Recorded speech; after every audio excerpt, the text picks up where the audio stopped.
Dan insya Allah pada siang hari ini akan dikontrol dengan Bapak Ustaz Sa'ad Ramadan sambil menunggu jemaah yang lagi berwudu ataupun dalam perjalanan. Bapak Ustaz, waktu Bapak silakan dengan segala hormat.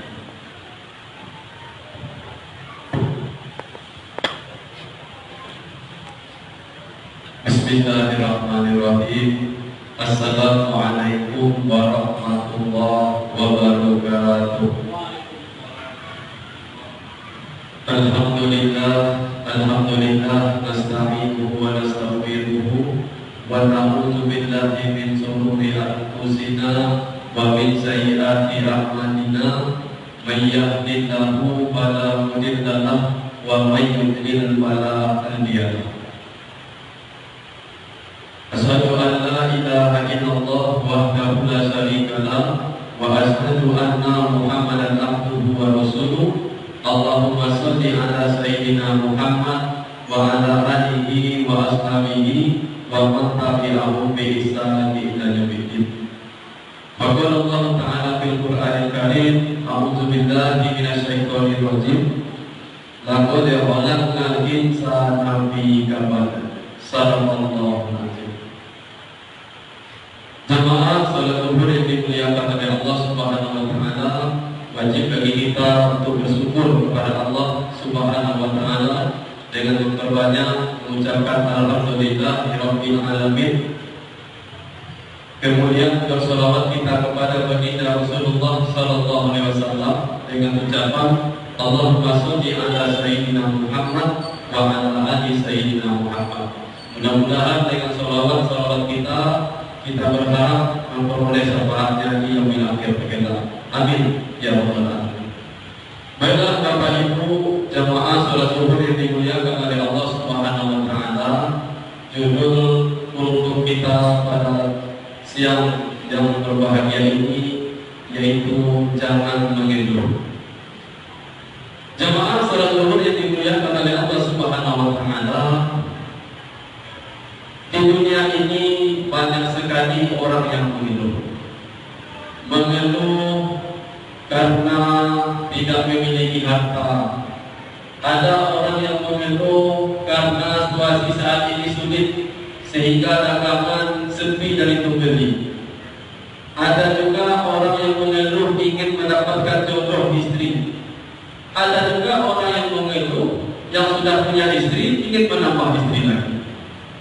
Maka jemaah salat zuhur yang dimuliakan oleh Allah, banyak macam-macam raga orang mengeluh dalam kehidupan ini.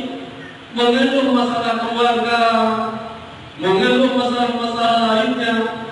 Maka jemaah zuhur yang dimuliakan oleh Allah, hakikatnya manusia itu berada di dunia ini adalah banyak diberikan oleh Allah keluh kesah. Makanya dalam surah Al-Balad ayat 4 tadi dikatakan laqad khalaqnal insana fi kabad, dan tidaklah kami menciptakan manusia itu dalam keadaan susah. Jadi kita diciptakan di dunia ini bagi seorang muslim, dunia ini adalah penjara. Maka banyak cobaan-cobaan, banyak rintangan-rintangan dalam menjalani kehidupan dunia ini. Kalau kehidupan manusia itu mengeluh, selalu mengeluh, sedikit-sedikit mengeluh, maka tentu dia tidak akan bisa menikmati indahnya hidup di dunia ini. Makanya baginda Rasulullah SAW sekitar 1400 tahun yang lalu sudah memberikan cara-cara, kiat-kiat bagaimana untuk kita menjalani kehidupan ini agar tidak ada rasa keluh kesah di dalam diri kita. Maka yang pertama kata Rasulullah dalam menjalani kehidupan ini adalah yaitu ketika ditimpa suatu permasalahan ataupun ditimpa suatu cobaan, maka kata baginda Rasulullah, terima dahulu dengan sabar. Jadi apapun masalah kita saat ini, jangan kita mengeluh kesah.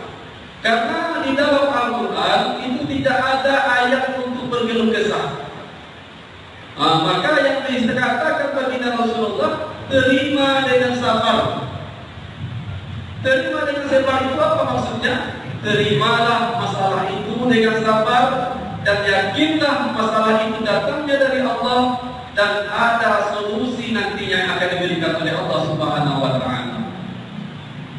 Maka jamaah yang dimuliakan oleh Allah Subhanahu wa taala, di dalam surah Al-Insyirah dikatakan wa inna ma'al usri yusra, inna ma'al usri yusra. Sesungguhnya setiap dalam kesulitan itu ada kemudahan, dan di dalam kesulitan itu ada kemudahan. Ibarat kita melalui suatu perjalanan, ketika kita menemui pendakian, maka sesungguhnya setelah pendakian itu pasti nantinya ada penurunan. Maka dalam kehidupan itu seperti itulah. Ketika ada kesulitan yang menimpa kita, maka sesungguhnya ada kemudahan-kemudahan yang telah dijanjikan oleh Allah Subhanahu wa taala. Terkadang manusia ketika diberikan ujian banyak yang mengeluh. Terkadang ada yang membuat status di Facebook mencurahkan isi hatinya, payah hidup sekarang, payah, pokoknya masalah keluarga pun dituliskan di Facebook. Maka seolah-olah ketika nantinya ketika kita sudah membuat status di media sosial, itu akan menambah masalah-masalah baru tentunya. Maka terima masalah itu dengan sabar. Kemudian yang kedua kata baginda Rasulullah, mintalah pertolongan kepada Allah dengan melalui ibadah sholat. Maka yang ini kita jamaah umur yang dimuliakan oleh Allah, di dalam surah Al-Baqarah ayat 286 dikatakan la yukallifullahu nafsan illa wus'aha. Sesungguhnya Allah tidak membebani seseorang itu di luar daripada kesanggupannya. Jadi ketika kita ditimpa musibah atau masalah, yakin kita kenapa kita yang ditimpa musibah tersebut, kenapa kita yang diuji oleh Allah Subhanahu wa taala, kenapa tetangga kita tak diuji, saudara kita kenapa harus kita? Yakinilah hanya kita lah yang mampu untuk memikul masalah tersebut. Ketika diberikan kepada orang lain mungkin dia tidak sanggup, makanya Allah memberikan kepada kita. Maka yakinlah bahwa kita lah yang dipilih oleh Allah untuk satu membuat ujian tersebut. Maka jemaah salat zuhur yang dimuliakan oleh Allah Subhanahu wa taala, dua tips inilah yang diajarkan baginda Rasulullah. Terima ujian itu dengan sabar dan yakinkan diri kita bahwa setiap ujian itu ada nantinya solusi yang Allah berikan. Bagaimana kita melihat dalam surah Al-Imran ayat 38 dan 39. Ujian yang Allah berikan kepada Nabi Zakaria, yang mana usianya sudah sepuh, istrinya sudah tua renta. Kalau dibawa ke dokter, dikatakan oleh dokter ini istrinya ini sudah mandul, tak akan pun memiliki anak. Akan tetapi Nabi Zakaria menerima dengan sabar, dengan ikhlas. Kemudian dia melakukan ibadah sholat. Di ayat 39-nya langsung para malaikat memberikan kabar gembira. Wahai Zakaria, Allah menyampaikan kabar gembira karena sesungguhnya engkau nantinya akan memiliki seorang putra.